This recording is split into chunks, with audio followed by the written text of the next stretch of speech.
You are listening to selfdiscoverymedia.com, where illumination and inspiration is but a click away. With so many genre topics for you on everything that you need to know in life. We celebrate and share the people who have taken the journey before you and who are now here to serve you with their wisdom and their knowledge. The next show coming up is... Good morning, good afternoon, and good evening, everybody. Welcome back to another edition of Building Your Business right here on selfdiscoverymedia.com. I'm your host, Sara Troy, and our guest today is Nicole O'Sullivan. She's got quite a journey here to share with you here today. She's been in the travel industry. She has traveled. She has done an awful lot of strengthening relationships and customer service. She's had many teams under her arm, and she's really kind of taken from the floor up to the top the journey that is needed to actually understand and qualify for the work that she's doing here today. And so you can say that she has a bird's eye view. She's a developer of a sales mentor, driven, forced, and disciplined, and she's here now to share all that expertise that she has learned along the way. She's from Melbourne, Australia, in California now, and really a lot that she's done here. And we're going to hit on as much as we can today, but I have a feeling that we're not going to get it all in, because this is somebody who truly does dive into her experiences. And she's put them all together in a wonderful package with this bird's eye view to help you on your journey of life. The best forms of teachers are those that have gone out and learned for themselves and know which skills and tools to bring to you. So let's dive in with Nicole, first time podcaster here, and we're going to find out all about her why, the journey that she's taken into doing what she's doing now. Welcome to the show, Nicole. Hi, thank you, Sarah, for having me. This is, yes, like you said, very exciting for me. This is my first time doing a podcast. So thank you for all the listeners out there that are giving me this opportunity. So, yay. Oh, thank you for what you're about to share, because that's what it's about. You know, a lot of people today kind of want to go out on their own or want to start their own business, solopreneur or a small team, or I don't want a boss anymore, I want to be the boss. But it all sounds glamorous. The building blocks. And I like the name of your company, The Bird's Eye View, because, you know, you've really kind of taken that look at it from all angles, haven't you? Absolutely. But let's look, you started off in the travel business? Yes, I've been in travel for about 13 plus years now. Primarily, I have split that time in Australia and then also in the United States. So I actually worked both in terms of face-to-face with clients, which we call B2C. And we also worked in, I also worked in B2T, which is direct to travel agents. So I was a wholesaler as well as many different roles. I found myself doing I'm quite the quiet achiever. I have a goal, and once I achieve that, I look for the next goal, and so on and so forth. And I've done that for my whole life, actually, before I got into sales, which I only have just reflected on recently that is my pattern. So once I see something, I go get it. Once I got it, I got to get something else, and keeps me going, which is good. That true orange personality there, yes. Yeah, exactly. So I guess really in my journey, you know, it took a little while to get my why. Like, it took a while to really understand what that was. I guess my passion is helping others and really making sure that they see their potential. And I guess I've kind of been really lucky, I guess, in a way that I've got a natural ability to motivate others to see that potential. And you know, I'm honestly not I'm a numbers-driven person in any sense. Thank God for calculators. Yeah. But you know, to get people to achieve sales goals and targets, it was really not about the number. It was really about the behavior.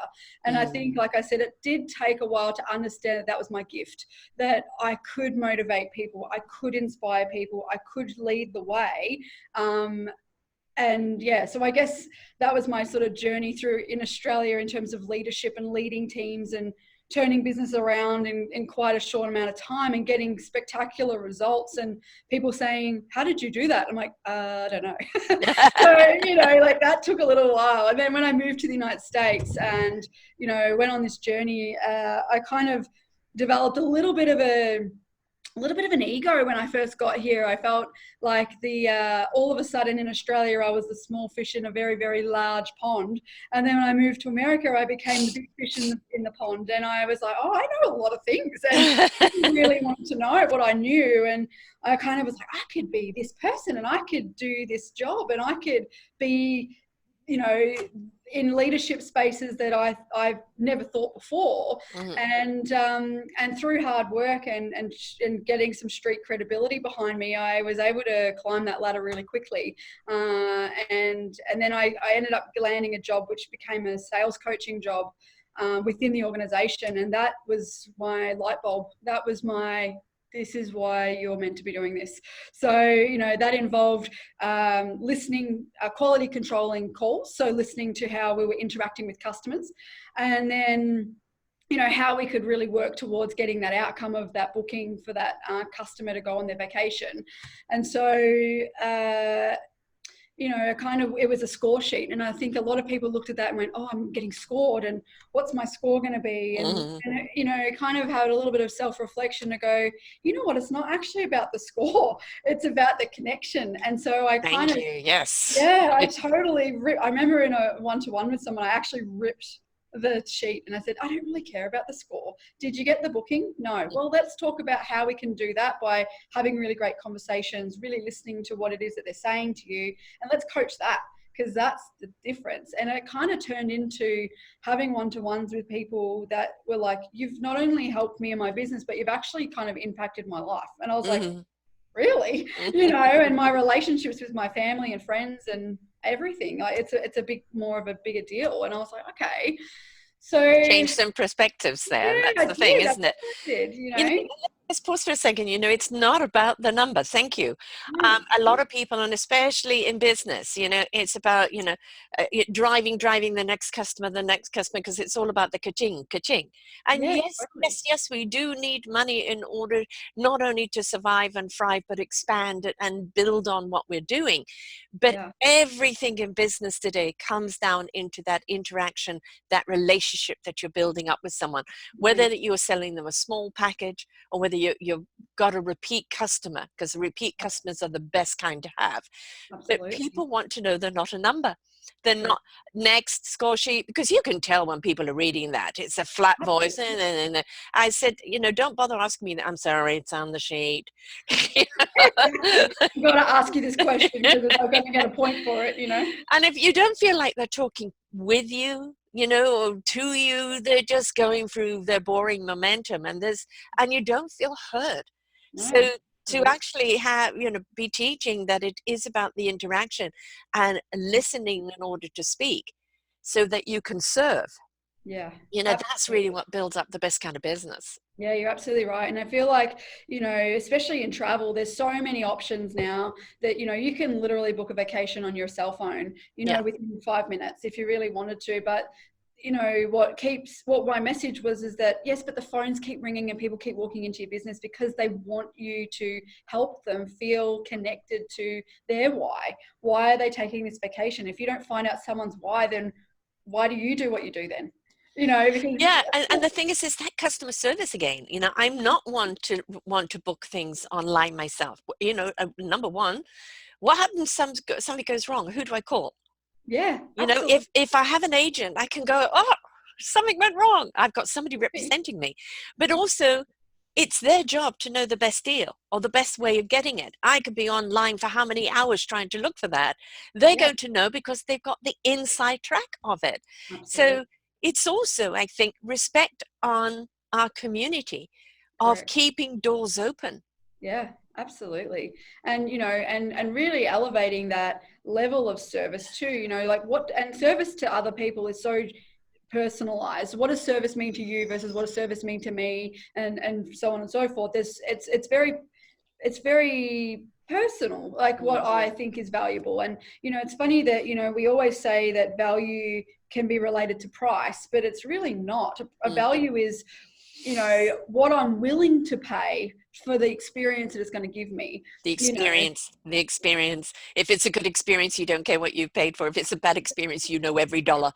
absolutely, absolutely. And think about it, right? In our everyday life, we purchase items that we know clearly we could get cheaper somewhere Yes. else, but Yes. we prefer to pay because it gives us a feeling. And that's what I coach. That's what I talk about, is what's the feeling that you're Mm. searching for. I call it a value button. Everybody has a value button, and the more you can find out about what somebody values or puts as a priority of that, then that's how you can help them feel like what they're thinking is going to happen and be reality. You know, and yeah, like I said, we all have that item that we know we could get cheaper, but we don't, because it gives us a feeling of something, whatever. Well, we're going to go where the service is. And where, you know, I was just saying before we started, I've had a week of frustration of trying to get hold of some people because I have broken links. Yes. And you either email them or go on chat. There is no talking to a human being. Yeah. And if you do an email, it's somebody else that gets back to you, and they're just repeating, you know, what the last person said, but nobody's getting anything resolved. And then comes up the chart. How was your experience? Lousy. Yeah. Unresolved, you know. Absolutely. And I think customer service is that we've played it down so much in this automation of life, but we still want that human interaction, don't we? We do. And, you know, the days where, you know, technology is taking over, and, you know, you go to dinner and you watch, you sit in the room and you look and see how many people are on their cell phones instead of having conversations, you know, Yes. we're getting detached from that connection. And that's texting each other over dinner. I mean, come exactly. And I think that's why it's, you know, in the service industry, whether you're selling a car or a house or a vacation, like, it doesn't matter what you're selling, but people crave connection. People crave that, you know, that need for validation, right? And that's what technology is taking away, that validation. It's also confirmation. Confirmation, yeah, absolutely. Yeah, you know, validation, kind of validating I'm on the right track, but that confirmation that you're actually, you know, that you're seen, you're heard, you matter. Yeah, you know, which we don't do enough, do we? You know, it's far too much. I mean, yes, okay, you know, I know that it's great to do things online. You know, I do obviously online here, and yes, it's very efficient, but it's got to be in tandem with you know, the partnership of customer service from a human being. Absolutely. Yeah. It really does make a difference. And it's always funny when I move, you know, when I come and visit the United States and then I fly back to Australia, it's the first thing I notice is service is, you know, there's definitely a gap there. You know, what we have in service in Australia is nowhere near as good as the service that we get in the USA. And then I question, is that because of the tip culture? Is that something that makes people earn their tips or earn that, you know, connection better? Like, is that driven by money? I mean, it's because you don't tip in Australia, do you? You don't. It's not. My daughter was living there for a year and a half. You know, she basically had tips or her, you know, travel money, so she didn't do that. Yeah, absolutely. It's just a different culture, right? So it's definitely that question of, is that the real reason why you know, it's a different mentality when it comes to service? Because I think you don't have to work any extra hard, you know, you're going to get the money anyway, whereas a tip, if you want a good tip, you've got to give good service, so people will reward you, which is what a tip is. Correct, exactly. And so I mean, you know, we've all probably had the experience of tipping someone really well, going, that was amazing. Is, you know, so you're it's a good experience. Exactly. Which it all stems back, doesn't it? And you know, and that's, you know, especially in the travel business, you're about to go somewhere unknown most of the time, right? You want to know, you know, safety. You want to know value. You want to know it's going to be smooth. You also want to know where you're going is going to be exciting. Right? And, you know, I had the same travel agent for about 20 years. Wow. And, you know, I just call her up, I'm going here, I'm going there, and she'd always get me the best deal and the best this and the best that. I referred a whole load of people to her who only went back to her. And, you know, and it was because she, got to know us. So she knew how we liked to travel. So she also knew what to look out for us. So if you're online and you're trying to Trivago it and this it and that it may give you the price and yeah, you can look, you can get that room or that, but you don't know what services you're going to get. You don't know all the other links and kinks along the way. So having somebody that represents you and just say, I'm on the road again, help me out. Yeah. It's somebody who knows you, who can take care of you. And that is makes your whole travel experience so much better because Correct. you're not having to worry about all of that.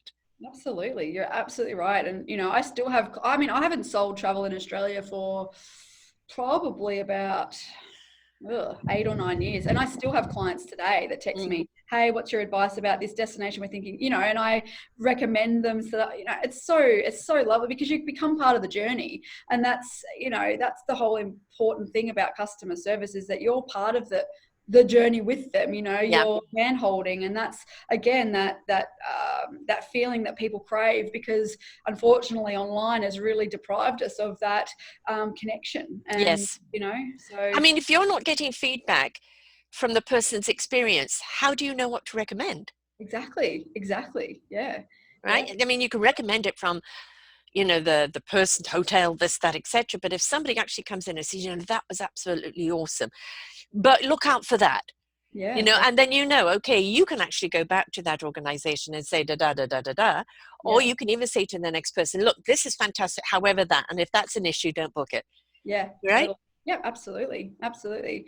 So yeah, I guess in my 13 plus years on this journey, it's really highlighted that human need, and also a little bit more of a deep dive into our styles. And I've been accredited in, DISC, which is, the colors and, how it creates, or we're not pigeonholed, that's the wrong word, but we are kind is of, this like true colors, the Myers and Briggs? yeah, it's kind of like your dominance, your influence, your steadiness, and your conscientious sort of style. And basically, we all personality fall into traits. one or two. Yeah, exactly. And it really does help, especially when I'm training my guys around, identifying first of all who you are, and then how do you actually then change hats when you have a client, for example, who's a different style. Where at the beginning you might think, they're so rude to me, and what have I done wrong? Why do they hate me? Versus like, oh, actually they're this style, and I can identify that quickly and now know how to respond to that person. Or if you've got a team who'd hand it over to, I'm a True Colors coach. I have been for 19 years. Awesome. And yes, when I first did it, it was a light bulb. I understood why I was different from my whole family, and, instead of feeling like the black sheep, it was, I'm a blue sheep, and in business, it helps you identify the personality trait of that person, because that is how they're going to interact and perceive the information you give them. Right. So I can't come at somebody and give them all the manual on the technical on of the house too. It's always good to have in your company each one of those personality traits. So you can go, you know what, I've got a green, whatever you call it under yours. Can you take this person? You'll be able to speak their language. Yeah. And in that way, you're serving the person. You might be able to speak to them to a certain level. Yeah. But, I know, especially when it comes to gold and the structure, yeah. no, not me. Yeah. And it really does make a difference. It's that emotional intelligence, is emerging. It's a language that is being talked about a lot in business at the moment, but then how do you link that to your behavioral style? How do you link that to your motivation? Like what gets you out of bed every day? And that's really what I've started to really dive into, is to that, psychology behind organizations, and how to get the potential out of everybody by understanding what everybody is and how to communicate, and then level that up again to your consumer base. Like, so how are you connecting to these consumers that, so it's all very interlinked that way, which I've gone and I'm so glad you do it. I mean, Microsoft and military and big organizations, they all do this because they want to know where that person's best placed in what team, and what personality they're dealing with. And, the thing is, it gives you the personality trait of how that person's going to interact. But we mustn't forget that there's a heart intellect. Yes. Yeah. Right. And that heart intellect has its own intelligence, as does your spirit, as does your soul. Yeah, When you absolutely. bring them all into the equation, along with the way perceive and also interact in that conversation, Yeah. you're speaking on all four cylinders Yep. instead of just the one, which is data.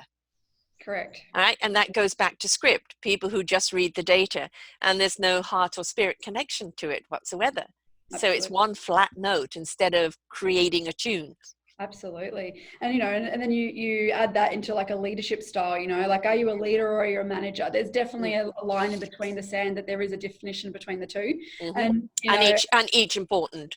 each are exactly important. You Yeah. need to have your logical side. You need to know your numbers. You need to, if you're in Yes. a business sense, but that's also not going to always motivate people. And you've got to be able to understand and connect on a personal level, psychological level. There's all Yes. these things that you need to be able to be an effective leader in an organization, so that, numbers will be the byproduct, or will organically grow when we know and understand our people to the best of our abilities. So, and how we can elevate them on a regular basis so that they're motivated to do well for your company, because, Right. Exactly. It's it's put people first, people, planet, profit will come. correct. Exactly right. Right. Exactly. Because, for a long time now, it's been about consumer and profit driven. Who cares about tomorrow? And Yeah. now we're seeing the effects of that across the planet, not just with our ecosystem, but actually, with our heart economy Yeah. system. We're seeing that more people are feeling deprived Yeah. in this world of opulence than Yeah. ever before. Yeah. And, for my children, when they all grew, is that go and travel, go and see the world, go and experience other cultures, Yeah. because it helps you understand who you are and where you want to go.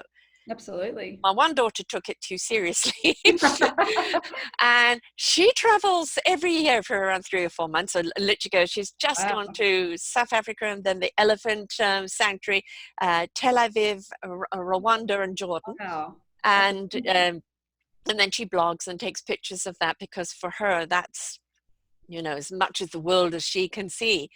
I mm-hmm. think everybody should actually look at stepping out of their comfort zone and going traveling somewhere.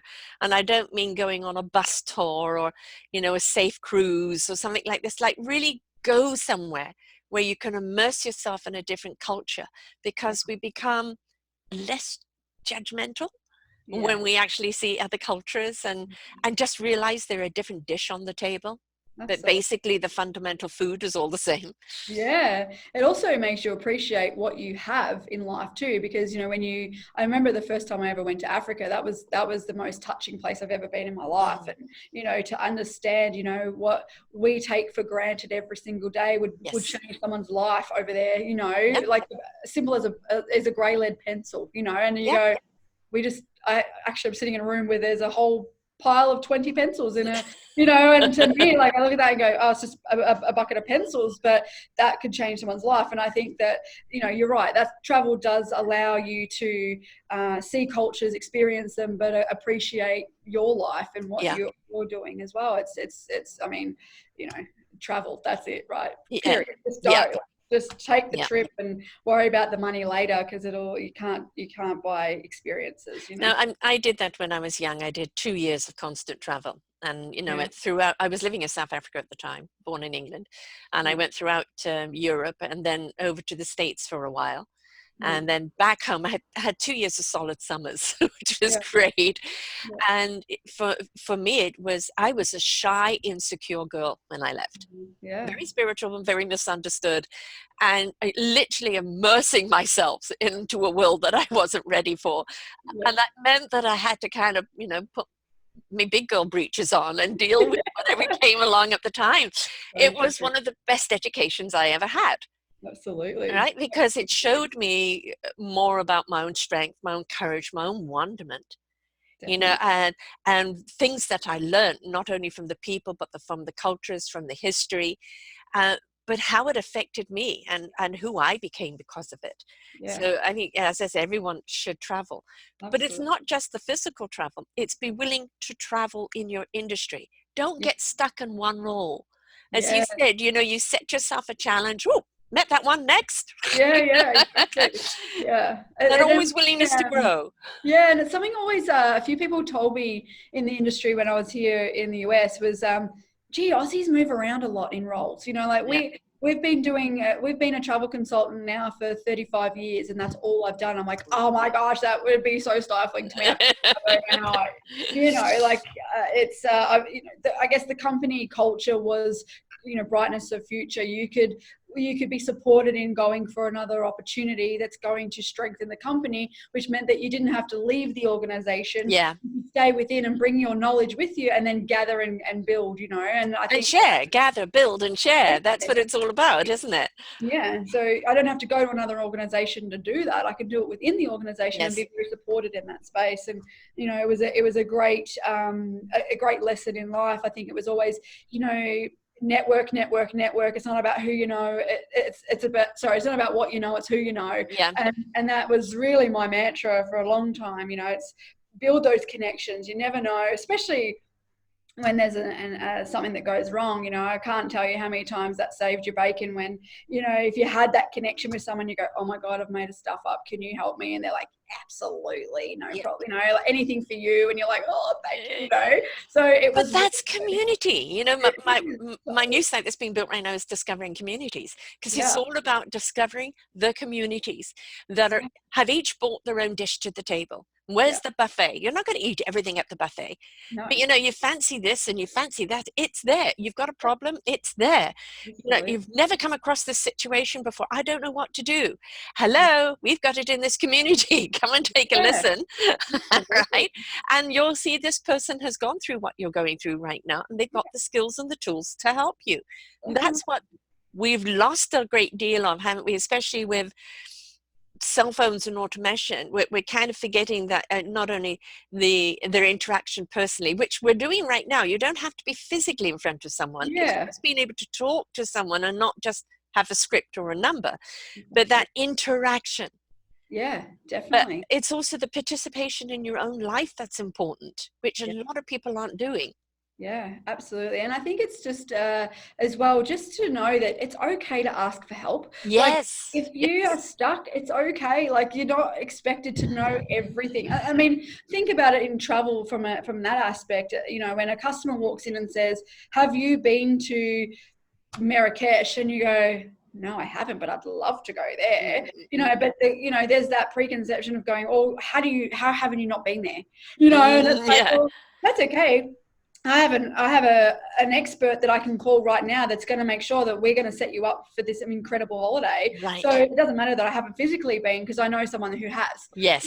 So you leverage off each other. But there's some people that, to communicate that to a customer, they go, oh, well, I'm sorry, I can't have been everywhere. Why are you apologizing? You're not expected to go everywhere. Where would you have time to work if you were everywhere in the world? Yeah, so it's just that navigating of that, how you kind of can say, that's okay if I don't know, and there's nothing wrong with me not knowing, but I definitely need to have my people around me that I know I can lean on and ask for help if I actually need to. And it's okay to ask for help, because I'm telling you right now, Sarah, I would not be where I am without asking for help. So it's having that Rolodex, and then it's somebody equal coming back to you and asking for your help. And again, that's back to community. That is how we make ourselves strong as a nation. And you're a go-getter. You are a high achiever. For some people, that one station, just doing that, and they can go home, they don't need to worry about it, and they can immerse themselves in family and then come back to the job, and they're not carrying any responsibility. That's all they need. And we need those workers as well. Just as important as we need the janitor. You walk into any business, if it's dirty, do you want to do business with them? Because immediately you go like, if they can't even keep the place clean, right? It's the same way you present yourself if you're doing something online. Is what you're presenting to people organized and clean. And if that's not your forte, then team up with someone where it is. But don't be afraid of growth. But if it's not for you, because that's not your priority, it's just a job, that's okay. But, make sure you are there as a team. Yeah, absolutely. I agreed. And chunk it down, like, what do you want to achieve in your first 90 days of your year, and like chunk it so it's like you can celebrate your little wins along the way as well. I think we put a lot of expectations on ourselves that sometimes can be unachievable, and I think that I've definitely been that person. I have absolutely, like you said, I put myself out there and go, I'm going for this, and if I don't get it, I could potentially derail myself because I'm not getting what I wanted to achieve. But if I chunk it and go, okay, well, by March, what do I feel like I want to have? And when I, get that, then I congratulate myself, and it's getting me closer to the ultimate goal. But it's just, that chunk sizing. And then also, like I said, getting a mentor, getting a coach, getting, like, even though I like to say I'm a coach, I also have a coach. So, yes, yes. Yeah. I don't know everything. I never. The supporter needs the support. Exactly. Yes. Yeah. Who's gonna pump my tires when I'm Right. Yeah. I think Um, it's also important that you can set yourself a goal, and you go, by March, this other site was meant to have been up and done. And yeah. I'm dealing with somebody in Australia, I'm in Canada, they're always a day ahead of me, right? So Yeah. you know what that's like. And it's just a question of communication and, and things that you got to deal with. And so you need to have patience. Yeah. And you have to allow, and the thing is, I think you can have a vision. Do not dictate how that vision comes about. Yeah. Right? Paint the vision, invite those that are going to help you manifest it, and then allow it to grow in its own light. You've put out to the universe the vision that you want. I put out a blueprint 2 years ago. Absolutely. And it took me 2 years to find somebody who knew and understood what I wanted, who could build it up. Because I actually have a high rise of information in a bungalow right now, or a rancher, depending where you are. Yeah. So, it needs to be compartmentalized there, or departmentalized. And I had to wait until the right connection was there. And, if you're on the path and you go, what, this is okay, but it's not quite it, then be willing to explore, right? Be willing to learn, be willing to get out there and connect with other people. Yeah, absolutely. No, I agree. So yeah, I mean, I think it's been an interesting journey so far. I'm only fairly new into my own business venture, so it's only been about 7 or 8 months now that I've tried to do this, and like I'm in the building phases, so I'm chunking so much, because if I put it all out there and I'm like it's just not gonna, I'm gonna end up burning out, or I'm gonna right. And it's chapter by chapter. When you're writing a book, you don't write it all from first page to last page all at once. It's something that grows. You know what you want in each chapter. Definitely. But that chapter will almost write itself, right? So this is what I'd like to achieve in this chapter. and then you just kind of nurture it and will it and hope that it writes itself. Exactly. Yeah, that would be nice. Yeah, absolutely. So yeah, that's a good tip. I think it's just that, don't put all the eggs in your basket, and don't put all the weight on your shoulders, because there's so many people that can help, and that was where my drive and my why, I feel like I can offer people to help, scope it in and bird's eye view about what is happening in your business. And there's lots of different facets to that when it comes to people. Like, people are very fascinating. There's so many different thoughts and feelings and values and non-values and all those things. And if we don't take time to look into that and then work on a plan of how we manage that through your organization, then sometimes you might still be hitting your head up against the wall going, why are we not getting the profit result? Because we look at the bottom line revenue and result, but we sort of go, let's scale it back. Why aren't we getting that? What seems to be the roadblocks here? And it'll always come down to the people in your business. So and it's, you've got this passion, but somebody else has a different passion. You go, well, why can't they see it like I see it? Because that's your vision. Have you asked them how they see it from their perspective? Totally. And if you actually ask them and to share their vision, you go, that's not too far off what mine is. It's just a different side of it. Correct. And that's the importance, right? Is like, stop asking everybody to see it from your point of view. Yes, exactly right. And organizations generally do, have that hierarchical, force. You've got your CEO, you've got your directors, you've got, whatever that may be. And sometimes just that level just communicate. So they communicate to the CEO, the CEO communicates to the directors, but then the trickle down is right. It's not enough. And so I think that it's just, there is a method to the madness. There's always something around that always does circulate around that behavioral style, that, emotional connection, those sort of things. And that's what I have felt like in this journey so far, is that I've just, polished up the skill that I've naturally been blessed with, which is with connection with people. And how can I now do that to help organizations get to that number that they're gagging to get to? Right. But, it's really about that. How do I help that structural view on connecting with people and really understanding their why every day, so that they can. Well, your bird's eye view is seeing where they're dysfunctional. Yeah, kind of, yeah. And really, it's just kind of rearranging everybody to be in sync with one another. It's like, I often refer to people, our self-discovery is knowing what instrument we are in life, learning to play it, and then discovering our orchestra in which to play it in. Yes. So, here in a business, you have this orchestra, but everybody's playing their own tune. They're not in sync. And so if you can get people in sync, and they can understand that each one of their instruments is very, very important, but they've got to play it within harmony with each other. Now they've got a symphony that resonates out.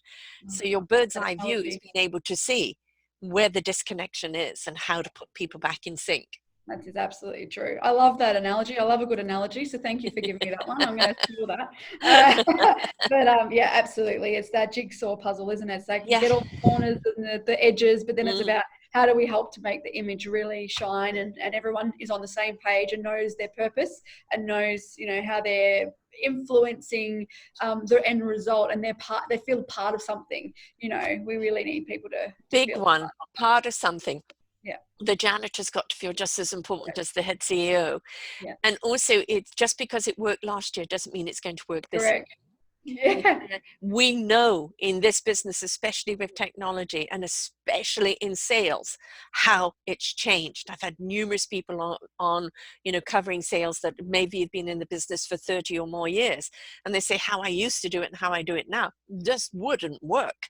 Yeah. If I brought the same yesterday to today, and what we're seeing now more and more today is that relationship, communication, customer service.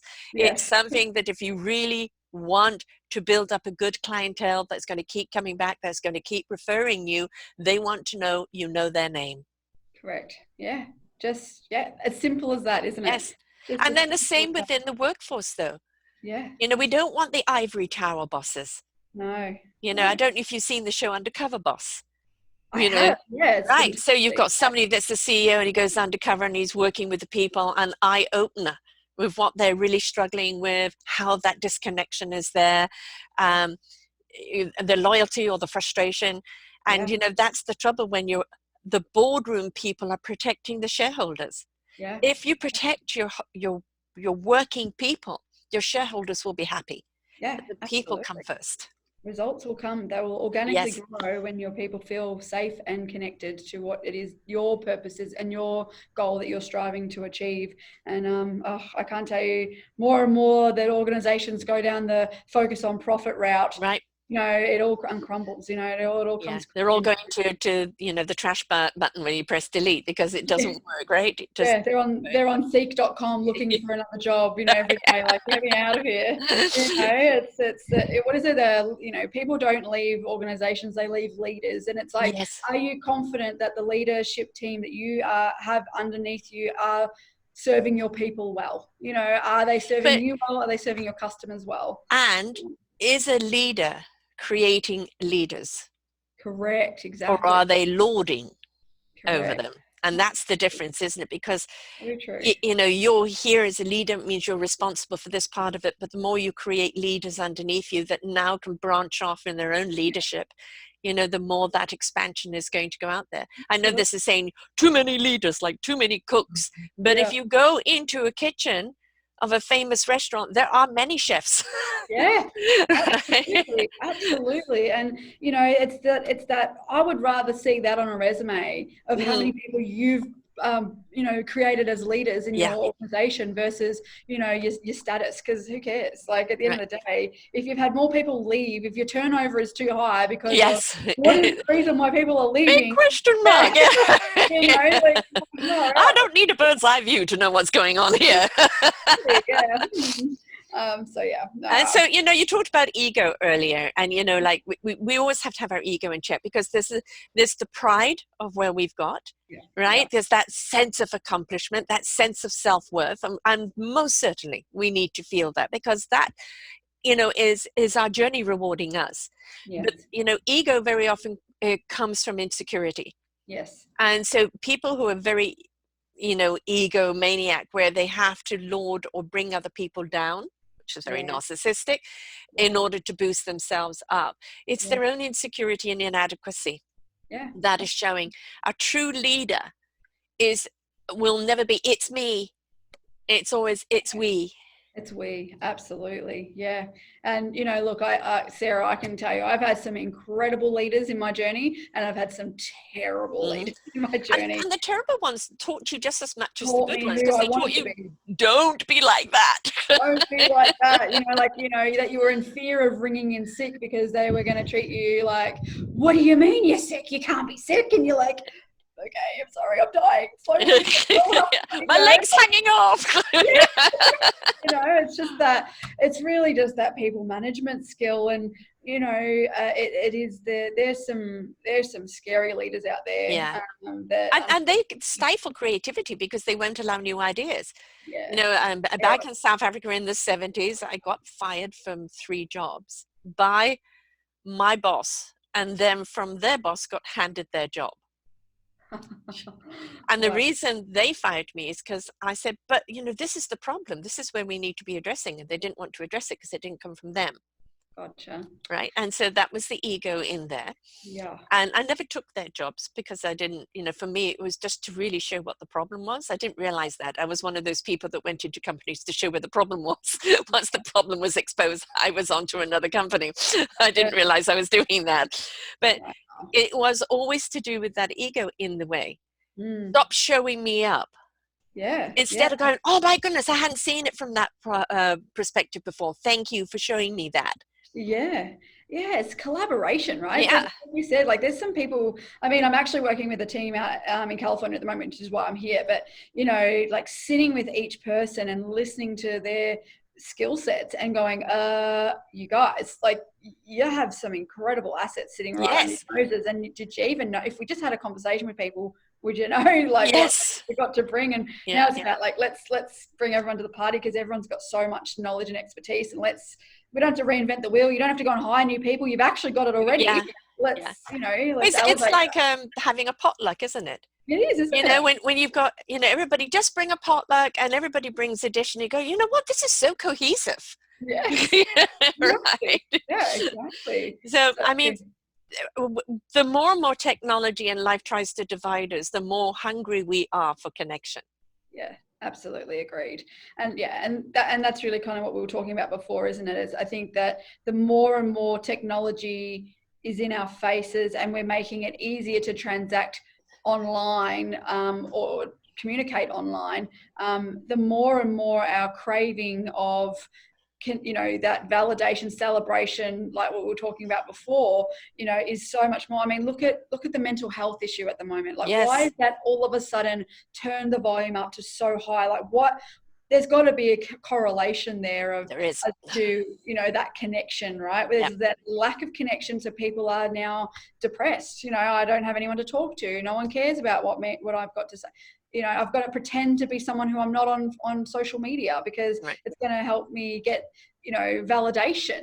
And again, that it's just that when you look at that over business, like there's a big opportunity there for businesses to look at that with a little bit more of a sharper scope, to say, holy moly, what are we doing about that connection to our customer and our connection to our people? Because that's what is going to keep your business operating. Well, I mean, everything is an algorithm. Yeah. People go, oh, Facebook's all about this, about that, and it's what you feed. Yeah. Right? If you are interacting with people like-minded and forming a conversation, that's the algorithm they're going to keep giving back to you. And it could be wonderful, because it's an absolutely wonderful way of building up a community of like-minded, like-souled, like-spirited, or like business, like people. And the whole point of it isn't about posting and getting as many likes or as many people signing up as possible. Is it how many people are responding back or sharing? Yeah. because they're interacting, they hear you, they see you, they like to be listened to as well. So that whole network marketing now has become something online, 1 or 2 hours a day you've got to dedicate to it, of that interaction, because that is building your community. And so we also have to look at ourselves as an algorithm. We are putting out a certain vibration. Is it invitational?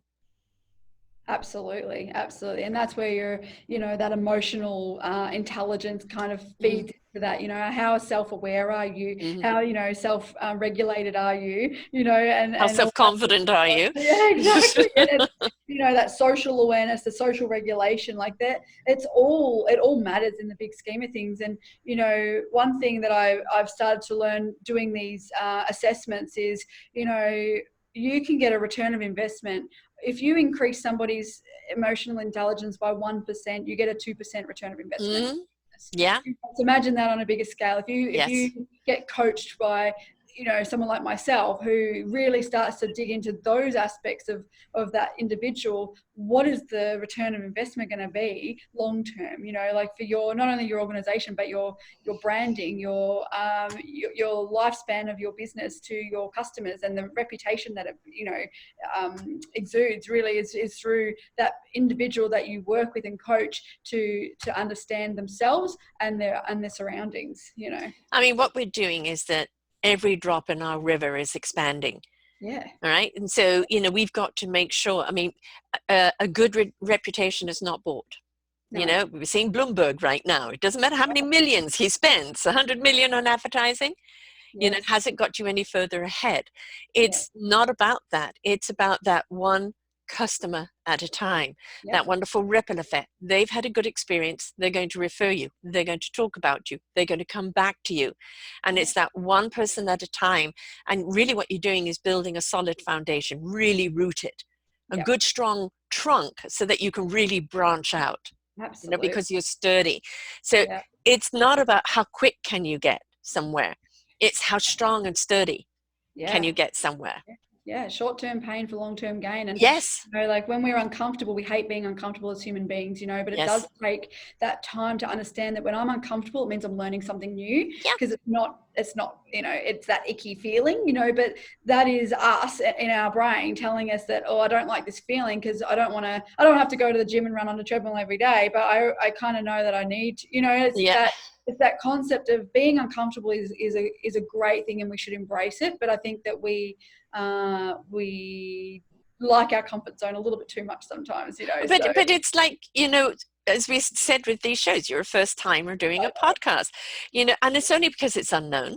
Yeah. But once you've done one, it's known, right? Yeah, absolutely. You'll go to someone else who will interview in a different style to me.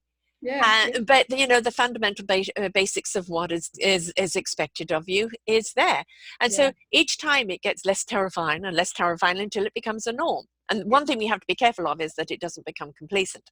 No, correct. Morning in our life, we can never rest on our laurels. No, I know. We've just got to keep challenging ourselves in so many different ways. It's all about self-development and self-learning. I will never claim that I know everything, because there's too much to know in life. But the thing is about that self-regulation. It's about who am I listening to? Like I'm following yourself, so I listen to your podcast because you have a different perspective. I listen to Simon Sinek. I listen to Oprah. I listen to all these different, Brené Brown. I listen to all these guys because it helps to give me some scope on different things that I thought, I never thought of it from that perspective. It's just keeping your perspective open, right? It's that lens. It's a different point of view. I mean, how many times do you hear a song that's been redone in a different style? Right. But the message of the song is still there. You listen to what's named Brown, Oprah, and everybody, even myself, we're all saying the same thing, but we're coming at it from a different color perspective, or from just a different presentation. Yeah. Right. Absolutely. Yeah, absolutely. So everybody's opinion counts, everybody's voice is to be heard, that for a reason. And you don't have to be an Oprah to have a voice. You don't. Right. Everybody's voice has written. Now. I'm now on a podcast. Look out. I've got my the next challenge. Okay, look out, Oprah, move out of the way. Exactly. And it is not to become the another Oprah, but it's No, to become someone that has an impact yes. on other people's lives. You know, with your bird's eye view, you're able to see things that have gone wrong, so you know how to put these pieces back together. Yeah. But outside of just your general business, that same perspective over life can be shared with other people on just sometimes, oh my God, there's a tree trunk in front of me. I don't know how to get around this. Go over it. Solutions. Let's talk solutions, not problems. I actually Yeah. have trained myself. I do this always in my presentations when I do training, but I always say I have actually trained my brain to not say the word problem. And it's interesting how many times now that I hear people say, start a sentence with, well, the problem is, and I'm like, well, what's the problem? There actually isn't a problem because you've told yourself there's a problem. There's really not a problem. So it's really interesting that when I say the word problem, there's a reaction in my whole body that goes, oh, you said the word. Like, oh, you said that word. And it's true. I think it's just that, you know, you just got to train yourself to just know that there's always a solution, you know, especially in travel. Like, you know, there's so many things that can happen on a trip, to plan a trip that can go wrong, but look at the cruise ship running in Japan right now with the coronavirus. You know, who saw that one coming? Exactly. You know, it's but been mishandled. Okay, they'll know how to handle it better in the future because that's the learning curve. Absolutely. But there's always a solution. There's never, you know, no one died, right? So, you know, that's the worst case scenario ever. But if that didn't happen, then guess what? There's going to be a way that we can get around this. What a problem does is present an emotional impact over something. And our emotions are there to indicate that there's an issue. I'm reacting to something. So identify what you're reacting to and then look for the solution out of it.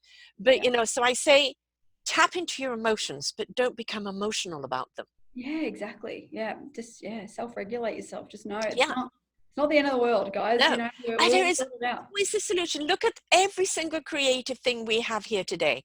Is somebody saw a solution to an issue. Exactly. So I challenge those that are listening. How many times do you now have a conversation with someone and they start the sentence with problem is? Because I'm telling you, there's a lot of problems apparently out there in the world that, you know, if we really just changed our verbiage, it wouldn't be a problem anymore. And what we feed grows. And so we speak always constantly to the solution. Yes, it's indicating that there is an issue. Yeah. Because we're looking for a solution.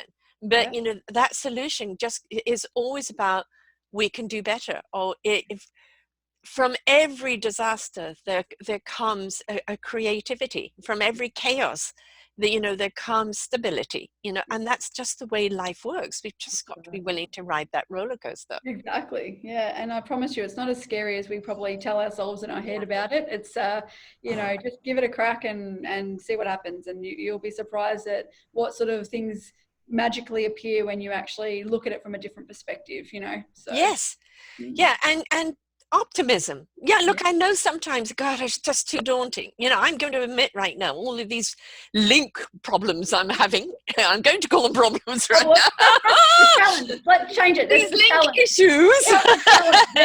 Challenge. It's okay. The challenge to find a solution to them is I'm probably going to have to hire somebody who knows how to speak that language, because it's clearly a language I can't speak. And I think you get to that point where you go, you know what, I'm hitting my head against the wall here. What am I doing? There's somebody out there that's going to look at that and just go, oh, done. Yeah. All right. And I've given myself a headache over something, you know, got frustrated over something that I'm incapable of doing because I'm not wired that way. Somebody else is, and I'll have it done in a jiffy. So sometimes, you know, again, I was getting emotional about it instead of understanding, okay, what's the solution? Yeah. And so this is, I think, in any business, sometimes step away from it. Yeah. And look at it from a different point of view. From a bird's eye view. A bird's eye view, yeah. I think every business needs to have somebody who can see it from a different perspective. Yeah, absolutely. Outside of the thing. When you're inside, you're in the onion. You know, you're in the layers. You are. And somebody can look at it from that bird's eye view who can see it. You know, that's a hole in the gap there. You know, this one is on different levels. You know, it's again goes back to that orchestra. Everybody's playing beautifully, but nobody's playing in sync. Yeah, and it sounds like a little bit of a mess at the moment. Yeah. So and every piece with an orchestra is going to sound like a mess. Yeah. Until they get into sync. All harmonized, absolutely. So you're a conductor. That's what I thrive on. It's what I absolutely, feel like I can really bring value to any organization that is feeling unharmonized. Yes. How do we get you all in tune together? And I would, that's what I do. I want to help those organizations do that. So So. are there certain organizations that you specialize in? Look, obviously the travel industry is the Yes. number one that I work with. I know the language, I talk it every day. I've been in that world for so long. So look, it definitely is the priority of trying to help small, travel businesses. But, look, I guess eventually once I get myself with a year down and getting a couple more clients to work with to help their businesses, I think, sales is sales and people are Yes. people, and it doesn't really matter what organization it's going to be. It could be anything really. So Yeah, look, it's at all the this same stage, moving pieces. It's just how do correct. they go together? Yeah. Yeah. But I guess in if I had to pitch myself to a non-travel business, I guess the thing would be is that my intention would be, I need to know who your people are. It's Yeah. about spending time with each of those people and then understanding what their role is. What do they do every day? Like what is the task to them to be set up for success? And again, it doesn't matter what you're selling or what you're doing, but as long as we get curious in that space. My line is, let's get curious before we get furious. Oh, I like that. I like that. That's Let's a good really one. look Yes. at Yeah. Yeah, I before we was doing the start. furious. I'm leading Yeah, curious now. exactly. Yeah. And we always start with furious. Why is this happening?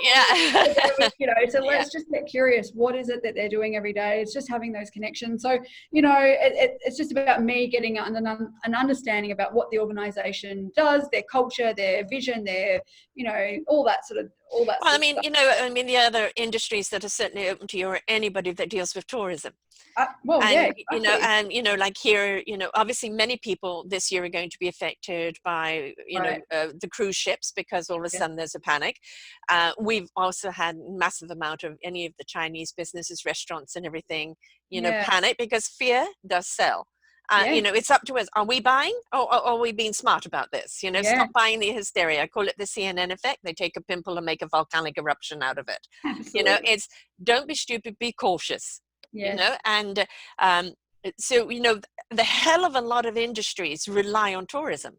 Yes. And so Yes. it's, whether you're in the travel business or whether you're in the business that's related to travel and tourism, it Yeah. most certainly could be your clientele. Absolutely. It's a big smorgasbord out there of Yes. travel, so Yes. there's lots out there, and I know pain points that I've personally had to struggle through or, get through myself in lots of different avenues. I've worn a lot of different hats in my Yes. career, and, I totally get it. And, it's really about like, okay, let's just get curious. Like, what could we be doing differently?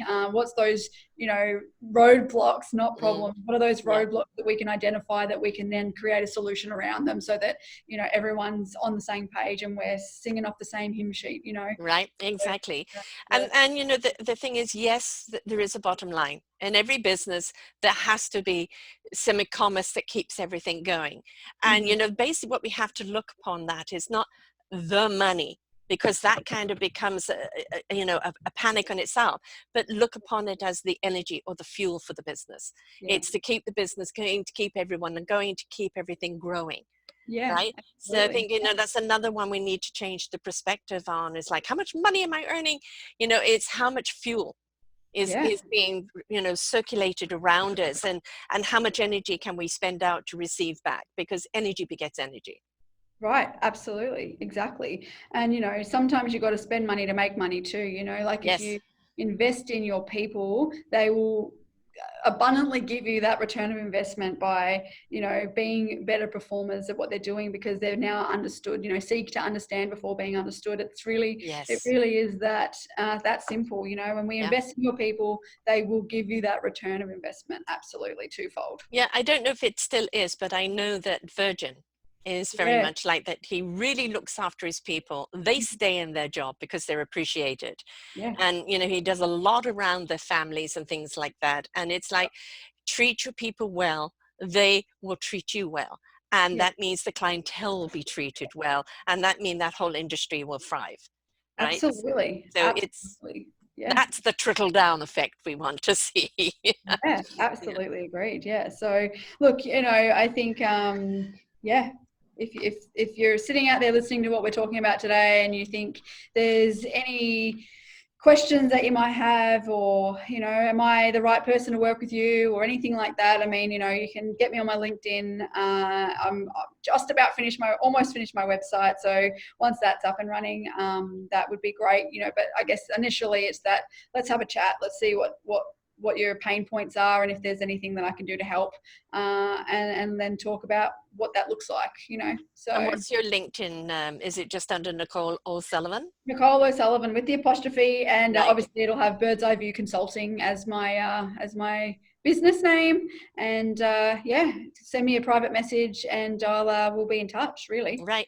And that is exactly what it is. It's you are a sales knowledge broker. I'm a knowledge broker of communities that are out there, and Yeah. you're not going to know if someone is a fit or not Yeah. until you reach out and communicate with them. And I assume that you can communicate with people, doesn't matter where they are Doesn't matter in where the you are. world, because again, this beautiful instrument we Yeah. have here allows us to connect with people. And you don't know if Nicole's going to serve you or not until you reach out. You've heard what her passion and conviction is today and her abilities, but reach out and have a chat, because then you'll know. Does she hear you? Does she see you? Do you hear and see her? Because if you two don't have a connection, you're not going to be able to conduct that orchestra they have. Absolutely. Love that. Yeah. Yeah. So LinkedIn, Nicole O'Sullivan. Would you like to spell it out for people, just for those that are listening? It's, the old Irish spelling. So it's the O'Sullivan, O''Sullivan.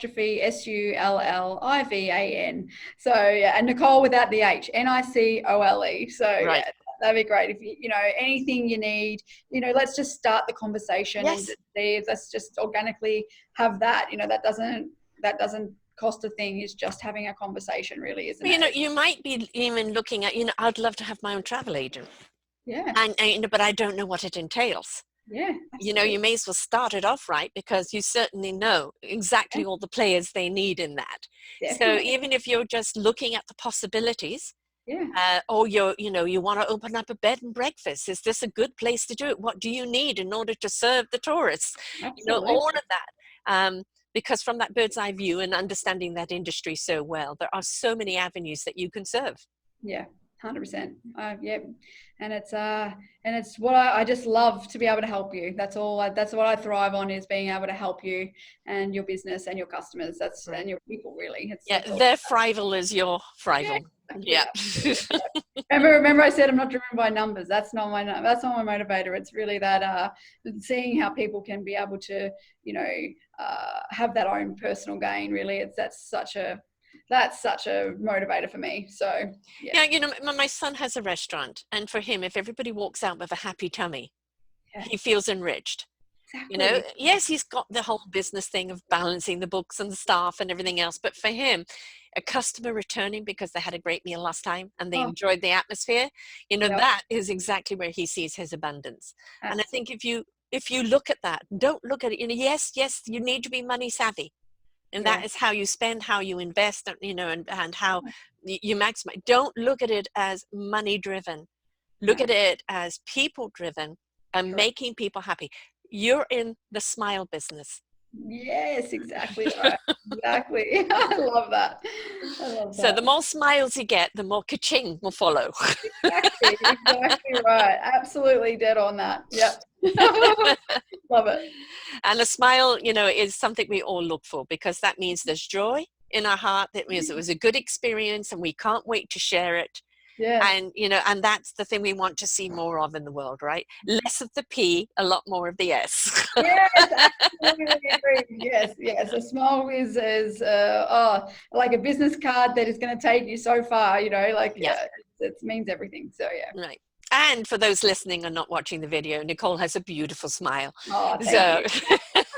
And a cheerful heart, and a passion for what you do, and that anything you're going to do in life, please don't go into business just think it's going to make you a lot of ka-ching. Go in it because it's your conviction, your passion, and because it's something you really love to do. And again, you were lucky enough to be in this business, and in changing over to your own business, you're taking everything you've learned before and just reapplying it. And there are a lot of people that come from corporate and they go and do something totally different. But what they're doing, they're still sharing all their wonderful expertise and knowledge. And that's the whole point. You know, all the years that you've been in business are right at your fingertips, ready to share with everyone else. Yeah, and I'm gagging to share it with everybody. So, right. So thank you for having me on today. Oh, my pleasure, my pleasure. LinkedIn, Nicole O'Sullivan. Once she has her site up, I'll put it up here on the posting under building your business on selfdiscoverymedia.com. And do reach out to her, have a chat. It doesn't matter where you are. Set up a chat and just have a chat and see if there is a synergy there, because she's all about building the orchestras. So until next time, folks, remember, a dream can be fulfilled if you're willing to take the steps to do it. Nothing is impossible. We are all possible. Until next time, bye for now. We hope that you enjoyed the show. To find many more shows of inspiration, please go to selfdiscoverymedia.com podcasts, and you will see an array of shows to choose from. Please do visit our www.discoveringcommunities.org and see what else that we have in store for you. Do enjoy our next show.